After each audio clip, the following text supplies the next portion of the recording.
Hello दोस्तों, science tech classes के online platform पर आपका स्वागत है। और आज हम यहाँ पे वैद्युत धारिता के बारे में पढ़ाएंगे और क्लास 12 का फिजिक्स। आप जो भी लोग कम टाइम में, ठीक है, पूरे चैप्टर का ओवरव्यू लेना चाहते हैं, इसको आप ईमानदारी से देखिए, पूरा देखिएगा इसको, ठीक है। तो आइए शुरू करते हैं।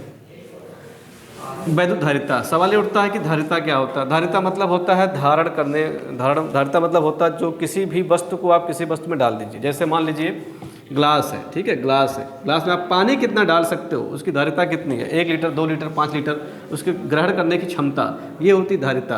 अब सवाल उठता है वैद्युत मतलब इलेक्ट्रॉन, इलेक्ट्रॉनों को हम ऐसे बर्तन में डालें कि वो इलेक्ट्रॉन उसमें खूब सारा आ जाए।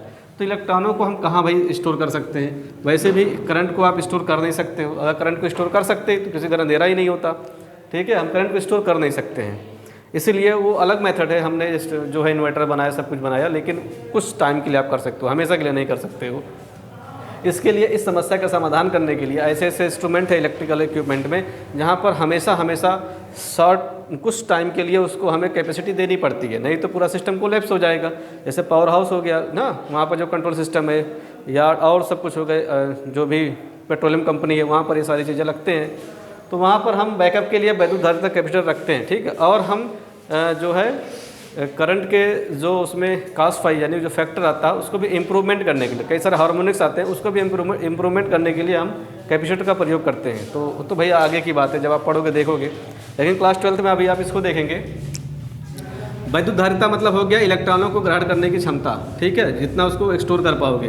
तो वैद्युत धारिता में आएगा, वैद्युत धारिता किसकी धारिता, अभी देख तो विलगित गोलीय चालक की धारिता। एक ऐसा गोलीय चालक है, ठीक है, एक ऐसा गोलीय चालक है जो बिल्कुल कैसा आइसोलेट है, अलग है, आइसोलेट अलग है। उसका फार्मूला क्या होगा, C बराबर 4πε0 × R।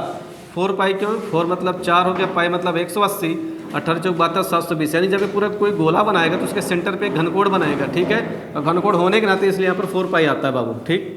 चलिए यहाँ देखते हैं संधारित्र। संधारित्र कितने प्रकार के होते हैं, 1 2 3 4 5 प्रकार के होते हैं। पहला है समांतर प्लेट, उसके बाद है गोलीय संधारित्र, बेलनाकार संधारित्र, वैद्युत अपघट्य संधारित्र, परिवर्ती संधारित्र। समांतर प्लेट संधारित्र के लिए सबसे पहले आपको हेडिंग, आप यहाँ सिलेबस में 2 ही संधारित्र है, समांतर प्लेट और गोलीय, इसी को पढ़ना है। ये आपके सिलेबस में नहीं है। अगर आप इंजीनियरिंग करोगे तो हो सकता वहाँ, मतलब वहाँ पर आपको मिलेगा, इलेक्ट्रिकल इंजीनियरिंग वगैरह में आपको मिलेगा। लेकिन अभी क्या है, समांतर प्लेट और गोलीय में ये सिर्फ आपके सिलेबस में है। समांतर प्लेट संधारित्र में धारिता के लिए व्यंजक फार्मूला C बराबर A/D। आता कैसे है, जैसे मान लीजिए कोई धातु के प्लेट है, कोई एक ये प्लेट है, एक ये प्लेट है, दोनों को हमने यहाँ पर रख दिया, हमने प्लस Q चार्ज इस पर सोर्स बना दिया और इधर हमने अर्थिंग कर दिया, क्या, सेफ्टी रीजन से, ठीक है, अर्थिंग। यहाँ पर जब आप डालोगे, इस पर चार्ज दोगे तो प्लस प्लस होगा एक तरफ, उसके अपोजिट में आएगा इसका चार्ज माइनस में, बीच की दूरी D होगी। यहाँ पर एयर है, एयर को वैद्युतशीलता वहाँ पर ε0 आएगा और इसका क्षेत्रफल इतना आएगा, एरिया A। इसलिए यहाँ पर C बराबर A/ε0/D इसका फार्मूला होगा। धारिता को प्रभावित करने वाले कारक कौन कौन से हैं, बीच की दूरी हो गया, प्लेटों का क्षेत्रफल हो गया और बीच की मीडियम हो गया, ठीक। ये करेंगे। आंशिक परावैद्युत युक्त, अगर मान लो इसकी हम धारिता बढ़ानी है तो क्या करेंगे, टी मोटाई का कोई कागज़ ले लेंगे, कोई लकड़ी ले लेंगे, ठीक है, कोई ऐसा पदार्थ ले लेंगे जो धारण करने की क्षमता, आवेश को धारण कर सकता हो। तो इसलिए आंशिक परावैद्युत युक्त टी मोटाई का कोई पट्टी अगर हम डाल देंगे वहाँ पर, लकड़ी, कागज़, कुछ भी, तो वो धारिता बढ़ जाती है। ऐसे मान लीजिए T1 T2 T3 कई सारे लोग उसमें लकड़ी, कागज़, पत्थर डाल दें तो वहाँ अनेक परावैद्युत युक्त, जिसको बोलते हैं अनेक परावैद्युत, मतलब इसको बोलते हैं डाई इलेक्ट्रिक, ठीक है, डाई इलेक्ट्रिक परावैद्युत युक्त, जो स्वतः, ठीक है, स्वतः मतलब क्या, स्वतः क्या, अगर आप उसको चार्ज दोगे तो स्टोर करके रखेगा वो, ठीक है, बहुत ज़्यादा यूज नहीं करेगा वो, स्टोर करके रखेगा, आप उसको स्टोर करवा सकते हो, बस इतना खाली करेगा परावैद्युत युक्त, ठीक। अच्छा, अब यहाँ देखते हैं जो आवेशित चालक, मान लीजिए मेरे पास कोई चालक आवेशित हो गया तो उस पर वैद्युत स्थितिज ऊर्जा स्टोर होती है, क्योंकि कहीं भी अगर चार्ज स्टोर अगर होगा तो उसके पास हमेशा जो है स्टोर्ड एनर्जी अपने आप आ जाएगी, उसको बोलते हैं वैद्युत स्थितिज ऊर्जा। और उसका फार्मूला होता है 12CV²। कैसे आया, ये सब आपको बाद में डिटेल पूरा दिया जाएगा, आप ओवरव्यू देखेंगे आज। 2 चालकों को जोड़ने पर, मान लीजिए हमारे पास 2 चालक हैं, ठीक है, एक इसका आवेश है Q1 C1 V1, इसका जो अलग से जो डाटा दिया है Q2 V2 C2, ठीक है, धारिता है, विभव और चार्ज है।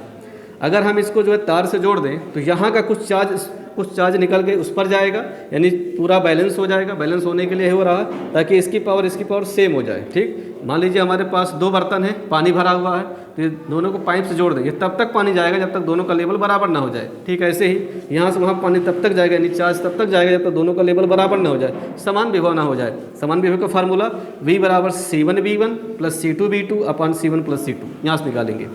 अब जब वहाँ से चार्ज का ट्रांसफ़र होगा तो कुछ ऊर्जा लॉस भी होगा, क्योंकि इलेक्ट्रॉन आपस में टकराएंगे, लॉस भी होगा। तो delta U 1/2 C1 C2 upon C1 plus C2 V1 minus V2 का होल स्क्वायर, ये फार्मूला है। ठीक, अब आते हैं आवेशित संधारित्र की वैद्युत स्थितिज ऊर्जा U बराबर हाफ CV²। तो सबको पता सेम वही चीज़ है।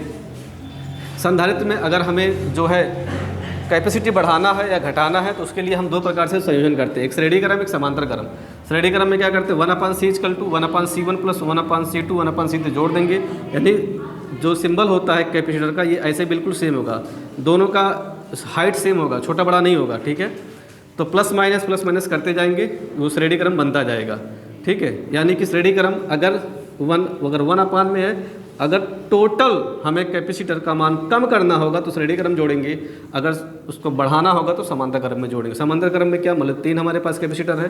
ठीक है, C1 plus C2 plus C3, सभी का प्लस एक साथ, सभी का माइनस एक साथ। वहाँ कंडीशन में C बराबर C1 plus C2 plus C3 होगा। ठीक है, ये हो गया संयोजन। तो इस चैप्टर में बस इतना ही है। ठीक, ये हो गया आज का पूरा जो इलेक्ट्रिसिटी का जो पार्ट था, यानी कि जो डीसी का पार्ट था, डीसी का पार्ट खत्म हो चुका है, एसी का पार्ट पूरा बचा है, प्रत्यावर्ती धारा। ठीक है, तो नेक्स्ट वीडियो बनेगा प्रत्यावर्ती धारा के बारे में, उसके बाद चुंबकत्व के बारे में। तो आज के लिए इतना ही रखते हैं। जय हिंद।